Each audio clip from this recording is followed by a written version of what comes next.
ఉన్నాము కదా అయ్యా, మాకెందుకు ఈ శిక్ష ఉంటుంది అని అనుకుంటున్నాం. చాలా పొరపాటు పడుతున్నాం. యేసు క్రీస్తు నందు ఉన్నవారికి అనగా మనలో ఆ లోపం ఏమిటి? మరి మనం యేసు ప్రభుని నమ్ముకోలేదా? నమ్ముకున్నాం. యేసు ప్రభుతో జీవించట్లేదా? జీవిస్తున్నాం. కానీ యేసు క్రీస్తు నందున్న వారికి అంటే ఏ విధంగా యేసు నందున్నాం? ఇది చాలా లోతుగా ఆలోచించాలి.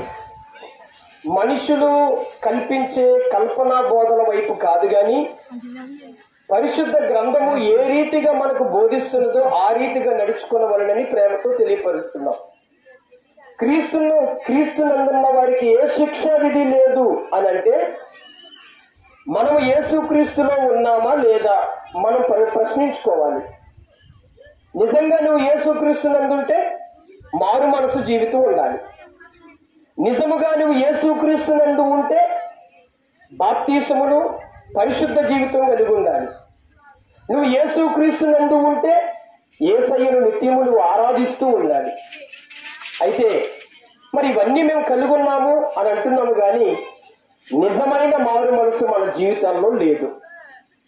నిజమైన మారు మనసు అని అంటే ఈ లోకపు ఆశలు లేని యథార్థమైన పరిశుద్ధ జీవితమును, ఈ లోకమునకు మనం వేరై రక్షణ పొందుడని అపోస్తలుడైన పేతురు గారు చెప్పిన మాట ప్రకారంగా మనము ప్రార్థన యందు, పరిశుద్ధత యందు, ప్రభు యొక్క రొట్టె విరుచుట యందు ఎడతెగక ఆయన విశ్వాసిస్తూ ఆయనతో నడిచిన వారమై ఉంటే నిశ్చయముగా మారు మనసు కలిగి జీవించిన వారమై వాటికి సాటైన వారం.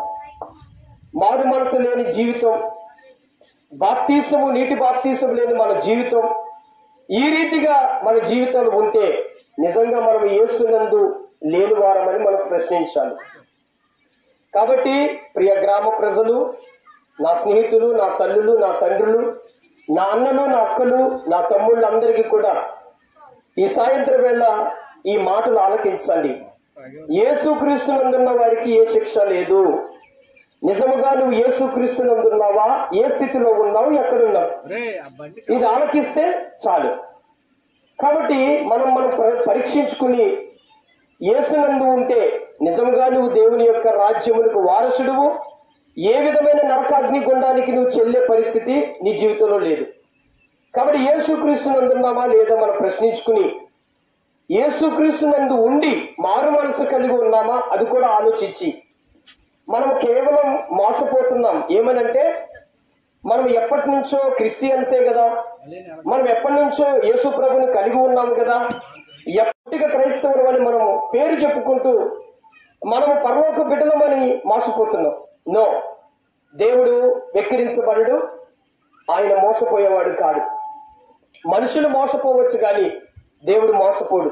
కాబట్టి యేసు ప్రభునందు విశ్వసించిన మనం నిశ్చయముగా మంచి మారు మనసు కలిగి జీవించాలి. అనగా మారు మనసు అంటే లోక సంబంధమైన అల్లరితో కూడిన ఆటపాటలు గాని, ఏ విధమైనవి ఆచారాలు గాని, ఎటువంటివి కల్పితాలు గాని అటువైపు మనం మళ్ళక పరిశుద్ధంగా మారు మనసు కలిగి యథార్థముగా మనం జీవించి, నిన్నువని నీ పొరుగు వారిని ప్రేమించి, నీ దేవుడైన యెహోవాను పూర్ణ హృదయంతో, పూర్ణ మనసుతో ఆయన ఆరాధించాలనే వాక్యాన్ని గుర్తించుకుని మనము ప్రభు కొరకు జీవించాలని ప్రేమతో తెలియపరుస్తున్నాను.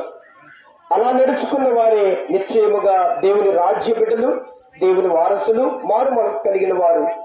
కాబట్టి ఆ రీతిగా జీవిస్తే మీ జీవితంలో ఏ శిక్షా విధి లేదండి. కాబట్టి మీరు త్వరగా మనము ఈ లోకమునకు, ఈ లోక ప్రజలకు వేరై రక్షణ పొంది ప్రభు కొరకు నిత్యము మీరు జీవించాలని ప్రేమతో మనం చేస్తూ ఈ నా మాటలు ముగిస్తున్నాను. దేవుడు మిమ్మల్ని, మీ కుటుంబాలను దీవించి ఆశీర్వదించును గాక. ఇక్కడున్న ప్రజల కొరకు మేము చిన్న ప్రార్థన చేస్తున్నాము. మీరున్న చోటన కళ్ళు మూసుకుని, ప్రభువా నిజ జీవితంలో నిజమైన పరిశుద్ధత లేదు అని నువ్వు ఒప్పుకుని విడిచిపెట్టినట్లయితే యేసు రక్తం ప్రతి పాపమును విడిపించి ఆయన కడిగింది. కాబట్టి ప్రార్థన చేస్తాను. కళ్ళు మూసుకొని, ప్రేమ గల తండ్రి, దయగల మా ప్రభువా, ఈ ప్రాంత బిడ్డలందరినీ మీరు జ్ఞాపకం చేసుకోండి. నీ రక్తములో కడిగి శుద్ధి చేయండి. నిజమైన రక్షణ అనుభవం, నిజమైన మారు మనసు, నిజమైన పరిశుద్ధత, నిజమైన ఆత్మీయ జీవితం, నిజమైన ప్రేమ ఆ జీతిగా కలిగి యేసు క్రీస్తులో నిత్యము నిలుచున్న వారిగా ఉండుటకు అటు కృపా భాగ్యము ఈ బిడ్డలందరికీ దయచేయమని యేసయ్య నామములో ప్రార్థించి విశ్వసించి అడిగి పొంది ఉన్నాము తండ్రి, ఆమేన్. కాలవగట్టు, ఆ చివర కాలవగట్టు, కనేలకు వెళ్ళే రోడ్డు కాలవగట్టు దగ్గర చిన్నపాటిగా చిన్న సభ ఏర్పరిచాము. మరి మనకి ఏ భేదము లేదు, మనం అందరము ఒక కుటుంబీకులం, యేసయ్య బిడ్డలము. కాబట్టి మీరు అందరూ వచ్చి ఆ యొక్క కూటాన్ని ఘనకార్యంగా మీరు చేస్తారని ఆశపడుతున్నాను. కాబట్టి త్వరపడి 7 గంటలకు